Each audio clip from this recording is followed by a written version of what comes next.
En el nombre de Dios, el misericordioso, el compasivo, bienvenidos a su programa Cultura y Conocimiento del Islam.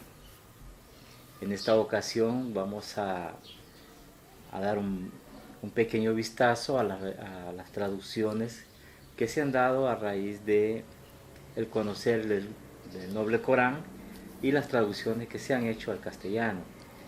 Específicamente hoy hablaremos de la primera traducción que se tiene conocimiento. No sé si habrán otras, pero sí la primera traducción que se tiene conocimiento eh, sobre el noble Corán, que se le atribuye a Juan de Segovia. Para esto quiero que le demos la bienvenida al hermano Bilal, quien siempre es el encargado de despejar y aclarar todas las dudas sobre las investigaciones de los temas que realizamos cada día. Hermano Bilal, bienvenido. Muchísimas gracias por la invitación nuevamente a este programa Cultura y Conocimiento del Islam en El Salvador. Un saludo muy especial también para todos los amigos que viernes a viernes están pendientes de estas transmisiones. Bien, como decíamos al inicio, Bilal, las traducciones que hemos tenido en nuestras manos del noble Corán, traducciones muy importantes, algunas que mantienen cierta fidelidad con la lengua nativa de donde provienen, otras se quedan muy distantes, pero en esencia lo bueno que hay que retomar en esto es ese esfuerzo por acercar medianamente o a un 99% lo que significa en lengua árabe traducido a lengua castellana. Me gustaría, Bilal, que tú me ayudaras en esto y esclarecieras todas estas posibles opciones que se dan a las inquietudes que han vertido nuestros hermanos y amigos.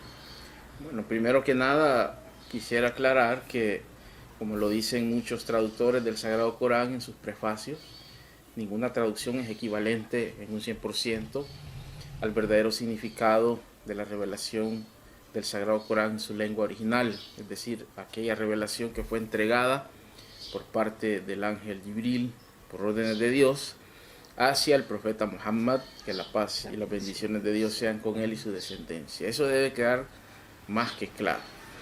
Luego, en el campo de las traducciones,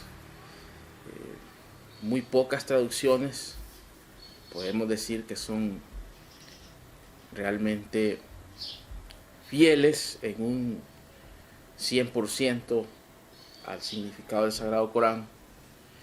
Y bueno, de hecho, como decíamos anteriormente, los mismos autores de las diferentes traducciones que hoy circulan por las librerías, por las editoriales islámicas y por internet son claros en decir que los trabajos que ellos hacen solo son un acercamiento.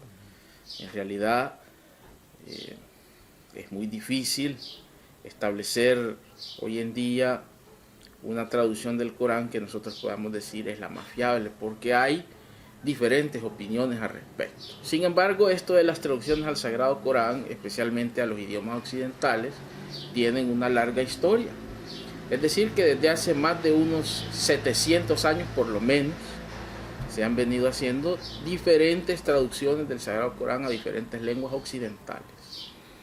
Se tradujo, por ejemplo, el Sagrado Corán a latín hace ya muchos años. Creo que la primera traducción hecha a ese idioma, que de hecho es el idioma del que parten las lenguas romances, que son las lenguas quizás más difundidas en Europa y en América, podemos quizás atribuirla a Robert de Ketton, que fue un estudioso cristiano que hizo una traducción del Corán al latín, aunque no sé si haya otras anteriores a esa, pero esa por lo menos es muy famosa. Obviamente una traducción hecha del Sagrado Corán con muchísimo sesgo, porque hay que acordarse que el propósito fundamental de las traducciones de aquellos momentos, por lo menos de la gran mayoría, era refutar las doctrinas islámicas. Es decir, no se pretendía ni tener un acercamiento fidedigno, ni conocer a profundidad las doctrinas islámicas, ni mucho menos entablar un diálogo, sino que el propósito era principalmente refutar los principios islámicos. Bien, obviamente que las traducciones a nuestra lengua, que es el español, también han tenido su historia. Algunos investigadores afirman que la primera traducción que se hace del Sagrado Corán al español es una traducción que estuvo organizada y que fue encargada por Juan de Segovia. Pero ¿quién es este Juan de Segovia? Porque realmente es un personaje muy misterioso en el sentido que es poco conocido. Correcto. De hecho, yo estoy seguro que muchos de los hermanos que nos están viendo quizás nunca han oído hablar de Juan de Segovia. Bueno, para mí es nuevo. Sí, y es importante porque Juan de Segovia es un personaje que tiene relación con nuestro libro sagrado, que es el Corán, y la historia coránica hay que conocerla. Juan de Segovia fue un franciscano, humanista del siglo XV, nacido en España, como su nombre lo dice, era de Segovia. Fue profesor de diferentes disciplinas en diferentes universidades muy famosas en aquel entonces. Algunas de ellas todavía sobreviven, como la Universidad de Salamanca, por ejemplo. Y este Juan de Segovia tuvo una idea que fue diferente a la idea que tuvieron otros intelectuales de su tiempo. Ya Juan de Segovia, fíjate que no tenía mucho aquella idea de tratar de convertir a los musulmanes a través de la guerra, ni tratar de convertir a los musulmanes a través de la fuerza. Juan de Segovia fue un pionero, vamos a decirlo así, del diálogo interreligioso, especialmente con el Islam. Juan de Segovia proponía que con los musulmanes no debía de hablarse con el idioma de las espadas, sino que con el diálogo.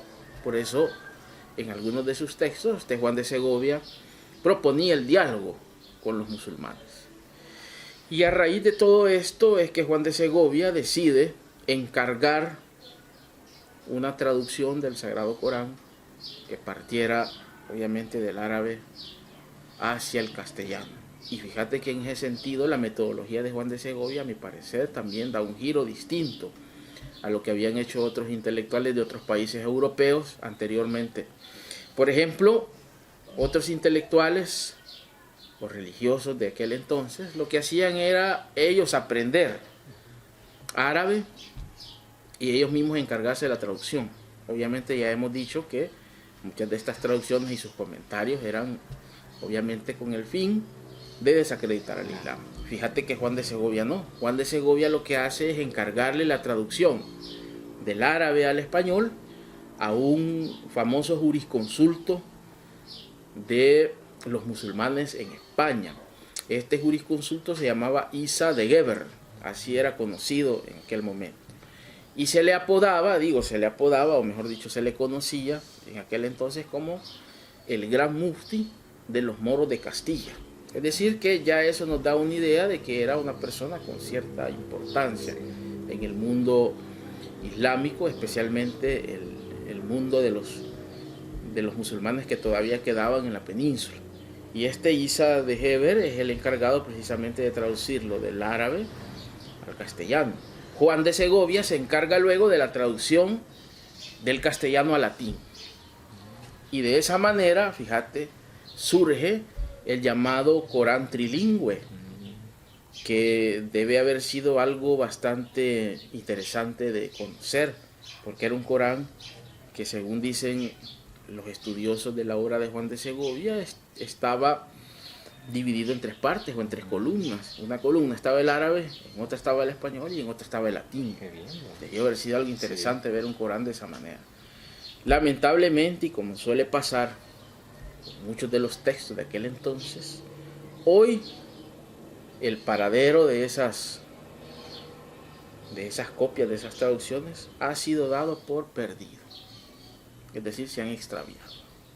No sabemos cuál ha sido realmente el paradero final de estas traducciones, pero los encargados de estudiar el legado de Juan de Segovia coinciden en un 99% en que esas traducciones han sido perdidas. O sea que no se tiene ni siquiera una. No se tiene ni siquiera una. Ahora, entonces, ¿cómo se sabe que realmente se hizo esa traducción de este Corán trilingüe? Porque afortunadamente digo, ha quedado un resabio de esos trabajos porque se lograron rescatar los prólogos y algunas cartas de Juan de Segovia en las que da fe de la culminación de este trabajo.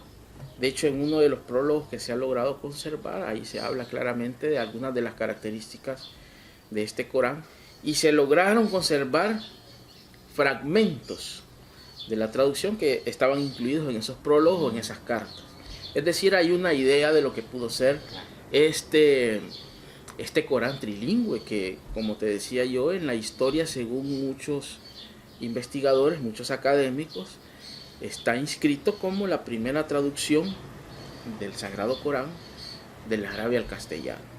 Ahora, este Juan de Segovia, hay que acordarse que no solamente dejó un legado en el sentido de los textos que tienen relación con el Islam, sino que dejó otros textos que es importante también señalarlos, por lo menos para entender la importancia de este personaje Juan de Segovia.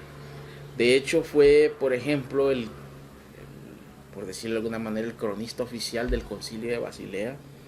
A él le fue encargado que pusiera por escrito todo lo que se dijo en ese concilio.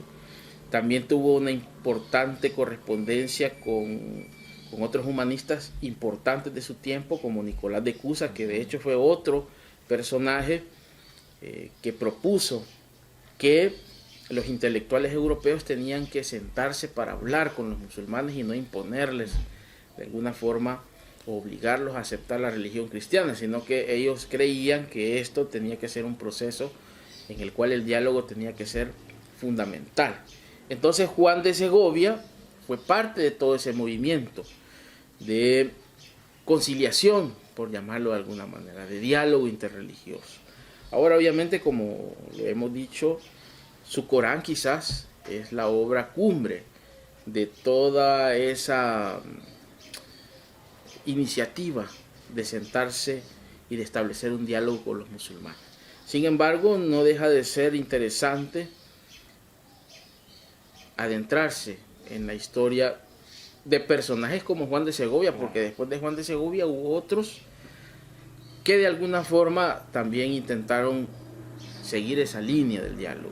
Sin embargo, podemos decir con un nivel bastante alto de certeza que Juan de Segovia es el pionero en el mundo de habla castellano, de habla española, en establecer estos nexos. Y obviamente el pionero en las traducciones del Sagrado Corán al español. Dicen algunos expertos contemporáneos que la traducción de Juan de Segovia probablemente haya sido quizás la traducción más neutral que pudo haber durante su tiempo. ¿A qué nos referimos con neutral? A que no tenía los prejuicios ni los sesgos de las traducciones que se hicieron de parte de otros personajes importantes del mundo europeo del Sagrado Corán, como el que ya dijimos, por ejemplo, de Robert de Ketton, que al parecer era una traducción que tenía demasiado sesgo, es decir, su objetivo era, y como ya lo dijimos anteriormente, la desacreditación del Islam. Te menciono una curiosidad antes de que me hagas la pregunta. Fíjate que curiosamente, si bien es cierto, no se han conservado esas versiones del Corán de Juan de Segovia, hace algún tiempo apareció en la Biblioteca Nacional, no sé si es la Biblioteca Nacional de México o la Biblioteca de la Universidad Nacional Autónoma de México, apareció una copia de un libro que se llama algo así como el brevario, ¿sí? O el resumen, mejor dicho, breviario creo que es, así es la palabra, del sunismo, traducido al castellano, hecho precisamente por Isa de Heber, fíjate, el que tradujo el Corán del árabe al español, apareció allí. Y los estudiosos aún están debatiendo cómo es que ha ido a parar a ese lugar.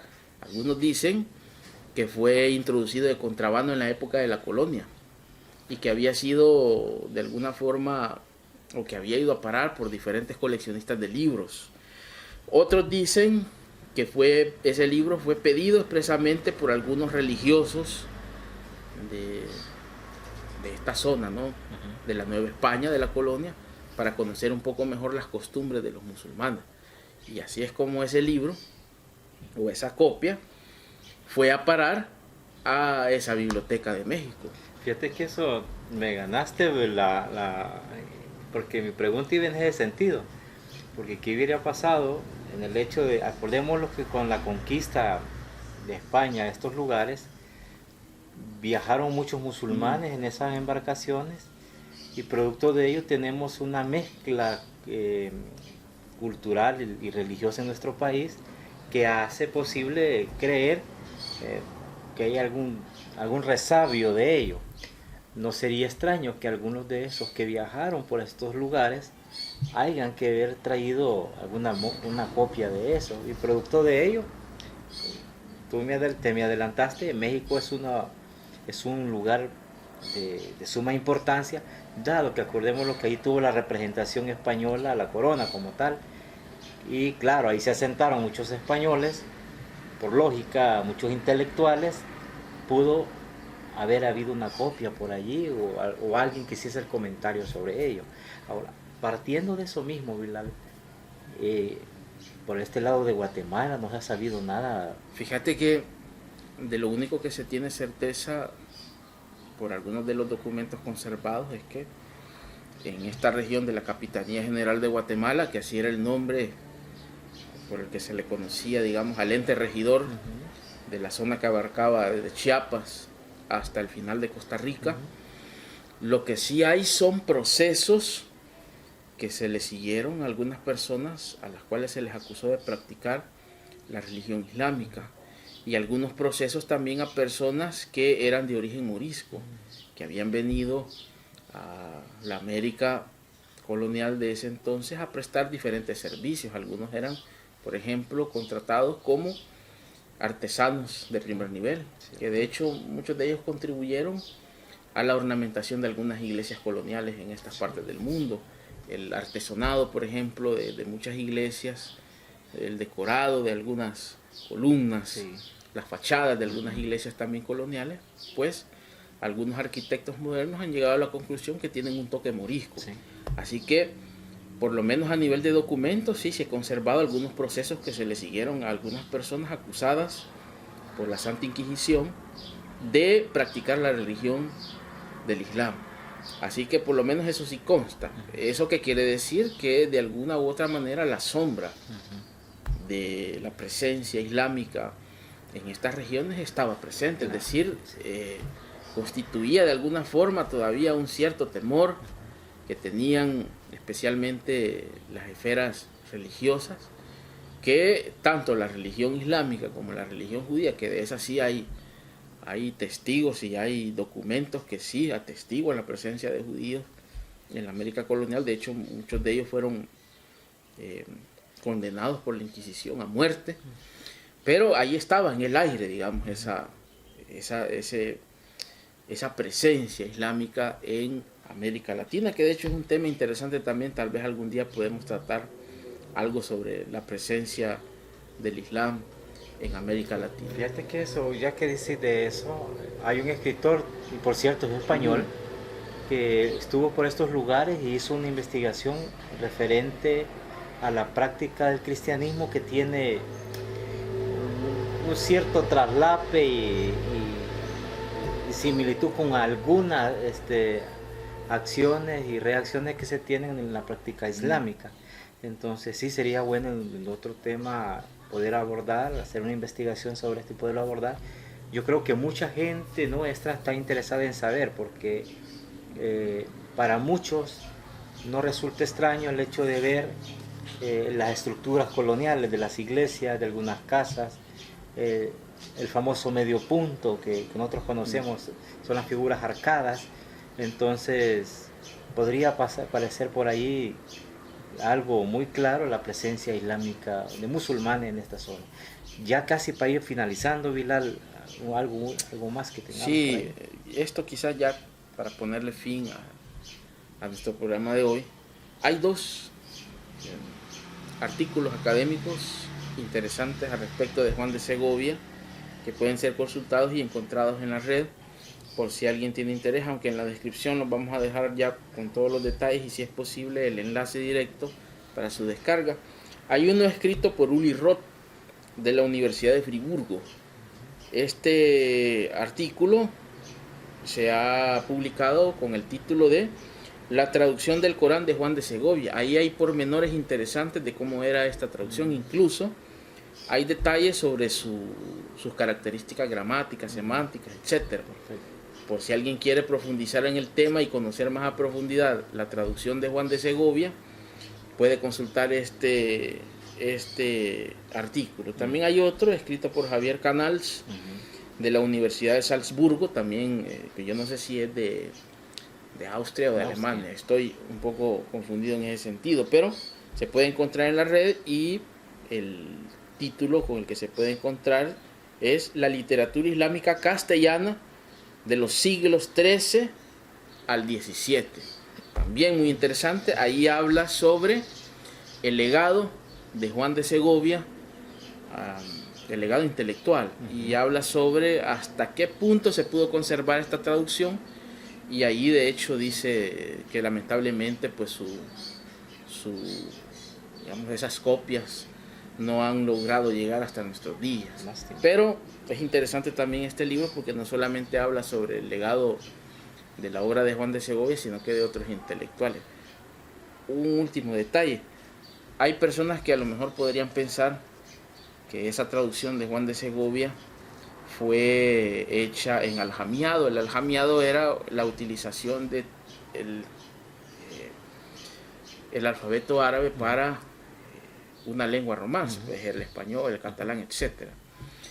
Realmente la traducción de Juan de Segovia fue hecha al castellano utilizando el alfabeto latino, es decir, nada que ver con el alfabeto árabe. Eso porque a veces causa confusión. Sí. Mucha gente puede pensar que la traducción de Juan de Segovia a lo mejor era parte de ese grupo de textos que se le conoce como los textos aljamiados, pero no tiene nada que ver. Excelente. Bueno, Vilar, para irnos despidiendo de nuestros amigos. Un saludo muy especial para todos los amigos que nos acompañan a través de las redes sociales en estos programas de cultura y conocimiento del Islam en El Salvador, siempre haciéndoles la amable invitación para que ellos mismos puedan también continuar con la investigación sobre los temas islámicos. Así como dice Vilar, no hay que quedarnos solo con lo que él les aporta, sino que hay que investigar por nuestra parte, profundizar en esos datos que él proporciona. Igual los enlaces que van a aparecer en la parte final del pie de página del video, va a aparecer en los comentarios, va a aparecer los enlaces para que ustedes puedan descargar estos documentos y hacer una labor de investigación. No me resta más que agradecer la sintonía de este programa e invitarlos el próximo viernes a partir de las 7 de la noche a que sintonicen cultura y conocimiento del Islam. Bilal Portillo y Abdul Gafar se despiden de ustedes. Hasta la próxima. Cuídense mucho.